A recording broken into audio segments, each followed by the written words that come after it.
Sobre fundo grafite, um triângulo branco à esquerda com a palavra graduação, disciplina, pensamento computacional. Bom, tá na hora de a gente começar a falar da aula aqui, né? Começar a realmente discutir o assunto que a gente vai discutir nesse bimestre. Bora lá que eu tô ansiosa para entender um pouco mais. No estúdio da Univesp, o professor Marcos Borges e a apresentadora Jana Fernandes estão sentados frente a frente em banquetas. Ele usa óculos de armação retangular, traja camisa, calça e sapatos escuros. Está diante de um púlpito cinza. Ela veste blusa marrom, calça jeans e tênis pretos. Tá, então, antes da gente falar de pensamento computacional, é importante a gente falar por que a gente está falando disso, né? O que fez o mundo se preocupar com isso? E vou falar alguns slidezinhos aqui agora. Tá? Beleza. Então, a gente tem um mundo que muitas pessoas hoje chamam de mundo 4.0. Né? Por que isso? Né? O que é esse mundo 4.0? É o mundo de hoje. Né? O que tem de mundo de hoje? A tela é dividida, à esquerda em duas janelas pequenas de Marcos e Jana, e à direita uma janela grande com a apresentação de slides de fundo vermelho e textos em letras brancas. No canto inferior direito dos slides, uma imagem ilustrativa. Na tela de um notebook, um cérebro humano com pontos que se conectam a computadores ao redor. Tem uma sigla que é muito usada hoje em dia, não sei se você já ouviu falar, VUCA. Professor, nunca ouvi falar, não sei o que significa. Pois é, a VUCA é uma sigla em inglês para volátil, incerto, complexo e ambíguo. Esse é o mundo de hoje. É um mundo em que as coisas mudam muito rápido, você não tem certeza de nada que vai acontecer amanhã, né? Muito difícil de se entender e com muitos sinais contrários. Então, você vê coisas acontecendo no mundo que vão para a direita, vão para a esquerda, né? Vai para cima, vai para baixo e você não tem uma tendência, não tem alguma coisa muito clara. Ninguém sabe muito bem o que vai acontecer amanhã. Né? Esse é o mundo que a gente vive. Né? E é para esse mundo que a gente precisa se preparar. Tá? Então, a única certeza que a gente tem no mundo de hoje é a mudança. Né? E acho que um exemplo muito forte que todo mundo está ouvindo hoje o tempo todo falar é de inteligência artificial. Verdade, está bem alta, seja por quem tem medo, seja por quem já está se arriscando a utilizar, entender como funciona. É um tema que está bem alto.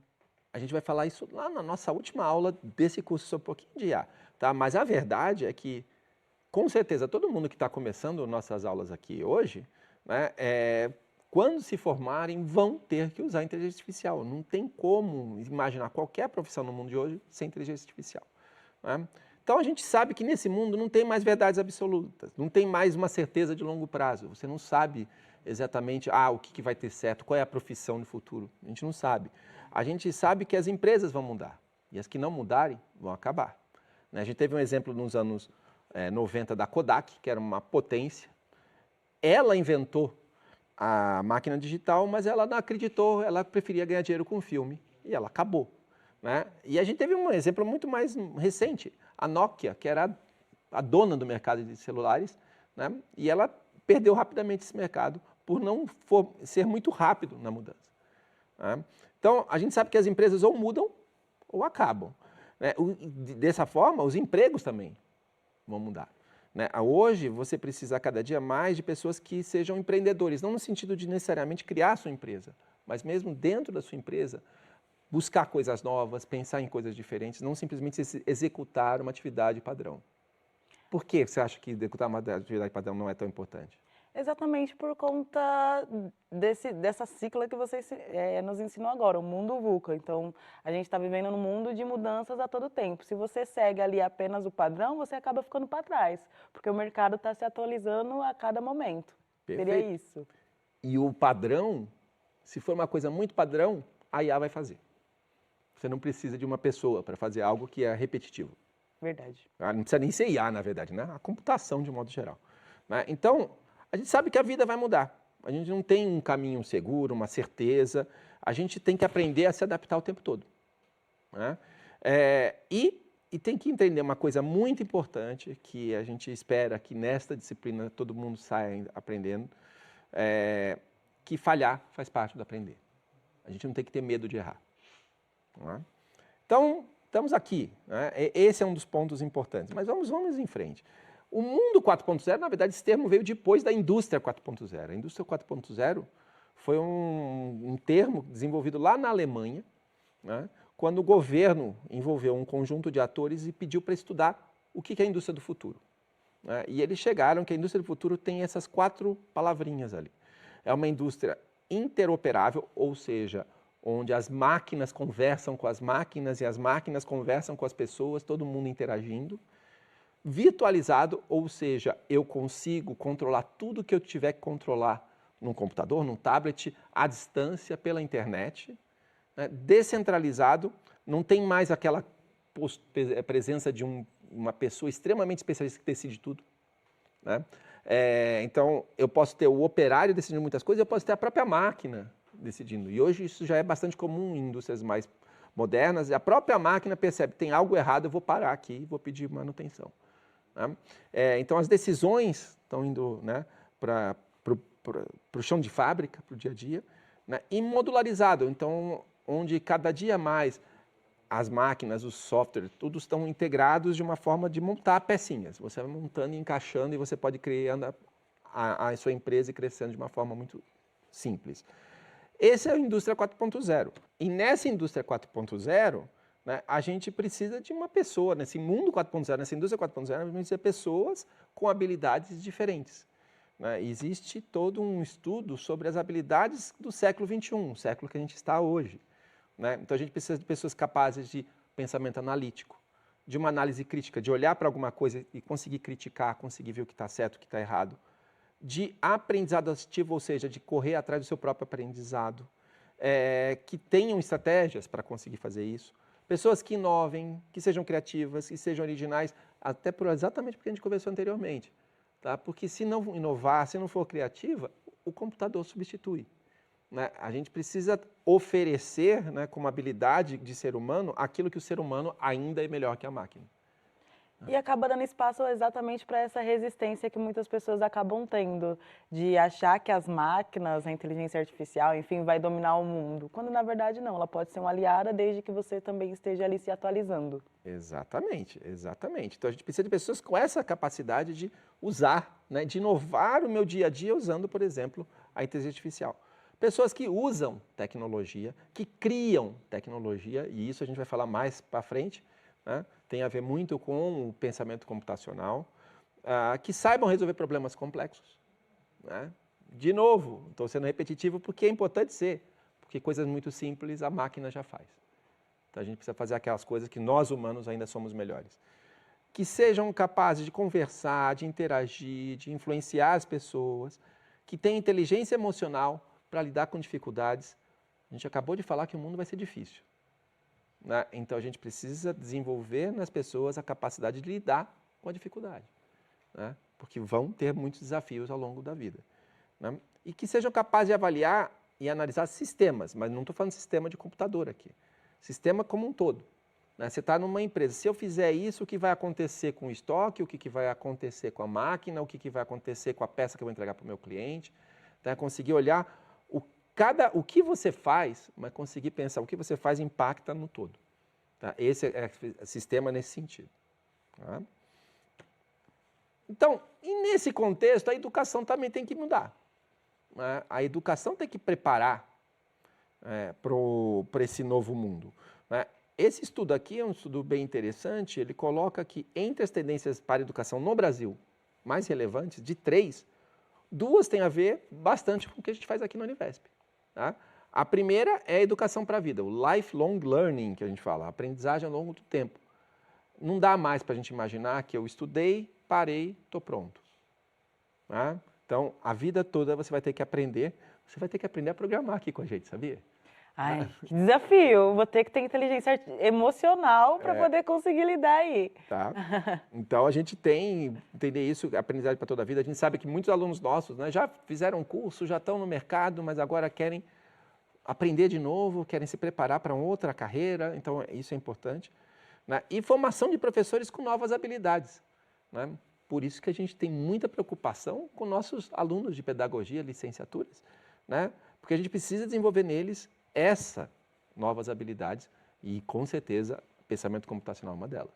E essa consciência de que não dá para ficar longe, que hoje em dia não tem como você entrar numa profissão, enfim, sem saber ter a tecnologia como aliada. Ela precisa estar ali junto, caminhando. Perfeito. E além das três, que eu chamei duas ali de relevantes, ele coloca outras tendências para a educação no Brasil, né? Além do ensino para toda a vida, né? A mudança de carreira, como eu falei, a gente fica feliz de ver isso aqui como uma tendência para o Brasil, porque a gente sabe que a Univesp é protagonista nisso, a gente ajuda muitas pessoas a mudar de carreira, né? E ensino híbrido e outras formas de aprender, a gente pratica bastante isso, né? Então, o híbrido é o que mistura o EAD com presencial, todos vocês vão ter parte presencial, sim, né, com estágios, com projetos integradores, né, mas também outras formas de aprender. Então, são coisas que a educação precisa caminhar. Tá? E aí, né, os pesquisadores colocando, tá, tem o mundo 4.0, tem a indústria 4.0, o que seria a educação nesse mesmo contexto? Né? A educação nesse mesmo contexto, né, é uma educação onde você pode aprender em qualquer momento, em qualquer local, olha a Univesp aí, né? Onde você aprende do seu jeito, a gente oferece algumas oportunidades, a gente está estudando para fazer mais oportunidades, né, para realmente ser mais específico para as necessidades de cada um. Onde você tem livre escolha para aprender, onde você aprende baseado em projetos, aqui na Univesp faz isso no projeto integrador, né? Então, com experiência prática, com interpretação de dados, com novas formas de se avaliar, com participação dos alunos, né, em todo o dia a dia, com uma tutoria muito mais do que um professor no dia a dia, mas alguém que ajude a própria pessoa a buscar informação, aprender, né, tudo aquilo que a gente já conversou até agora. Que é muito importante esse incentivo também. Isso aí. E aí, nesse contexto, entra a computação na educação básica, né? Então, o mundo inteiro está preocupado em incluir computação como um dos conhecimentos importantes para todos, em todos os momentos. Aqui no Brasil, a Base Nacional Comum Curricular, a BNCC, né, incluiu computação do infantil ao médio, né? Então, isso já é lei, né? A gente já tem que, né, seguindo a Base Nacional Comum Curricular, a gente já tem que ter computação desde o infantil, né? E a Sociedade Brasileira de Computação coloca aqui, né, como importante, né, você ensinar a computação em várias visões. A cultura digital, entender o mundo, né, e o que o digital, a tecnologia impacta, você saber como lidar com uma rede social, você saber o que você deve fazer, o que é perigoso fazer, os cuidados que você tem que ter. O pensamento computacional, né, que a gente vai falar bastante aqui na próxima aula, e o mundo digital, né, entender como funciona esse nosso mundo. O nosso mundo hoje é bem diferente. No slide intitulado Computação na Educação Básica, um mapa mental, no centro, um círculo preto nomeado Computação se conecta a 3 círculos coloridos. À esquerda, Cultura Digital em laranja. Acima, Pensamento Computacional em verde. À direita, Mundo Digital em azul. Cultura Digital em laranja está ligado a outros 3 círculos menores da mesma cor. Tecnologia e Sociedade, Cidadania Digital e Letramento Digital. Pensamento computacional se une a outros 3 círculos menores também em verde: abstração, análise e automação. Mundo digital em azul está vinculado a outros 3 círculos menores da mesma cor: codificação, processamento e distribuição. Então, no caso, o pensamento computacional está nessa base desde a infância. Então, a criança ela já precisa estar na escola e já está aprendendo ali o que é esse conceito. Perfeitamente. A ideia é trabalhar tudo isso aqui, né? Isso é a visão da Sociedade Brasileira de Computação, né, do que tem que ser trabalhado, né? Então, é trabalhar tudo isso aqui desde lá da infância, né? Para quê? Para preparar as nossas crianças para viver num mundo onde tudo que elas fazem está no digital, para elas saberem o que elas podem acreditar, o que elas não podem acreditar, o que elas podem usar, o que é perigoso delas usarem, né? E para elas serem capazes de criar coisa com a tecnologia. Tem coisas muito divertidas que dá para criar com a tecnologia, a gente vai ver lá no final do curso um pouquinho, tá? Então, esse aqui é uma visão geral desse mundo, né? Do mundo 4.0 que chega até, né, a computação na educação básica. O que você achou? Olha, achei bem interessante e, além disso, acho que todas as pontuações, todas as citações que você fez é muito interessante porque, realmente, quando a gente para analisar a sociedade como um todo, não tem mais como a gente seguir sem estar se aprimorando a cada dia. E utilizando, né, tanto o pensamento computacional, toda a questão da computação ali como um auxiliador. A gente fala bastante sobre a computação, enfim, e uma dúvida que eu tenho. Normalmente eu não costumo ver tantas mulheres ocupando esse espaço. É um espaço predominantemente ocupado por homens ou existem também espaço para as mulheres dentro da área da computação? Porque quero me sentir representada. Bom, Ele aponta para frente. você vai aprender a programar aqui com a gente, né? E vocês também. Mas, na verdade, eu acho que é uma preocupação que a Sociedade Brasileira de Computação tem muito forte de mostrar, né, para o público feminino que a computação é um mercado muito interessante para todas. Tá? Se a gente vai olhar agora um vídeo da presidente da Sociedade Brasileira de Computação, a presidente da Sociedade Brasileira de Computação, né? Então, a Thaís Batista, e ela vai falar para a gente, né, por que é importante ensinar computação desde lá da mais tenra infância até para trazer, né, as meninas para o mundo da computação. O que eu acho que é importante lembrar é que a computação nasceu com as mulheres. A primeira linguagem de computação foi uma mulher que desenvolveu. Se você olhar, tem vídeos aí famosos, né, mostrando a NASA lá nos anos 60, as programadoras eram mulheres. Que legal, eu não sabia dessa informação. Sim, Não sabia. então assim, a computação nasceu muito mais com mulheres, né? E de uns tempos para cá, a partir dos anos 80, realmente começou a ter mais homens que mulheres, mas não tem motivo nenhum para não ter mulheres e realmente a Sociedade Brasileira de Computação trabalha muito forte para atrair mulheres para a área. Tá? Legal. Vamos ver o que a Thaís fala aí sobre a importância de ensinar computação desde cedo na escola?